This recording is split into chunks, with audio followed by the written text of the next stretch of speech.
Walls ice cream factory میں safety week 2025 میں خوش آمدید۔ اس سال ہمارا تھیم ہے ہمیں جو کام چیزیں محفوظ رکھتے ہیں ان کی شناخت کریں اور 3 قدم آگے رہیں۔ ہر روز ہمیں اپنے کام کے ماحول میں مختلف خطرات کا سامنا کرنا پڑتا ہے، لیکن ہم محفوظ ہیں۔ درحقیقت ہمیں حفاظتی کنٹرولز کی متعدد چیزوں سے بچایا جاتا ہے جو زخموں اور واقعات کے پیش آنے سے پہلے ان کو روکنے کے لیے بنائے گئے ہیں۔ کنٹرولز کے درجہ بندی کے مطابق ہماری پہلے انجینئرنگ کنٹرولز ہیں۔ ان میں ایسی تبدیلیاں شامل ہیں جیسے کہ انٹرلاکڈ مشینیں، خودکار شٹ آف وینٹیلیشن سسٹم جو خطرے کو ختم الگ کر دیتے ہیں۔ دوسری تہ انتظامی کنٹرولز ہیں، یہ ہمارے سافٹ ورک پرمٹ، کام کے طریقے، ملازمت کے تحفظ کے اصول اور تربیتی پروگرام ہیں۔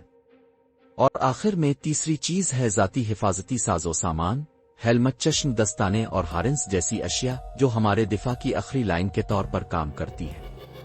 اس ہفتے ہم آپ کو کسی بھی خطرے کی نشاندہی کرنے کی ترغیب دیتے ہیں جو اب دیکھتے ہیں اور اپنے آپ سے پوچھتے ہیں کہ تحفظ کی کون سی چیزیں کنٹرول موجود ہیں اور ہم انہیں مزید مضبوط کیسے کر سکتے ہیں۔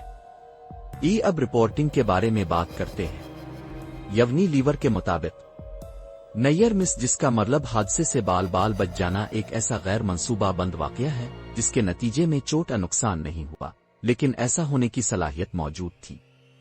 یونی لیور میں ہم نیئر مس کو سنجیدگی سے دیکھتے ہیں کیونکہ وہ ہمیں ایسے کمزور پوائنٹس کی نشاندہی کرنے میں مدد کرتے ہیں اس سے پہلے کہ وہ حادثات بن جائیں۔ ایک حادثہ، جیسا کہ یونی لیور نے بیان کیا ہے، کوئی بھی غیر منصوبہ بند واقعہ ہے جس کے نتیجے میں چوٹ، بیماری یا فیکٹری کی املاک کو نقصان ہوتا ہے۔ رپورٹبل اور ریکارڈبل مطلب قابل اطلاع اور قابل ریکارڈ چوٹ کے درمیان فرق کو سمجھنا درست رپورٹنگ کے لیے بہت ضروری ہے۔ یونی لیور میں ایک ایسی چوٹ جو صرف رپورٹبل مطلب قابل اطلاع زخم ہے جسے فرسٹ ایڈ کیس کہا جاتا ہے، جہاں صرف بنیادی ابتدائی طبی امداد کی ضرورت ہوتی ہے۔ اس کے اوپر ریکارڈبل اور رپورٹبل قابل ریکارڈ اور قابل اطلاع زخم دونوں ہیں، جن میں شامل ہیں medical treatment case, restricted work case, محدود کام کر سکنا کیس اور اموات۔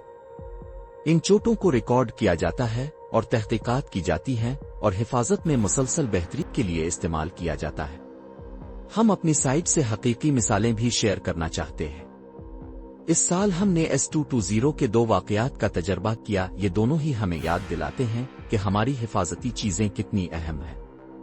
پہلا واقعہ الیکٹریکل سیفٹی سے متعلق تھا، جہاں لائیو آلات تک رسائی سے پہلے غلط آئسولیشن کی وجہ سے سافٹ اسٹارٹر روم میں آگ فلیش ہوا تھا۔ دوسرا روڈ سیفٹی کا واقعہ تھا، جہاں ملتان روڈ پر ایک شفٹ وین ایک موٹر سائیکل کار سے ٹکرا گئی۔ دونوں واقعات شدید چوٹوں کا باعث بن سکتے تھے، لیکن کنٹرول جیسے ہنگامی رد عمل اور فوری اقدامات نے مزید نقصان کو روکا۔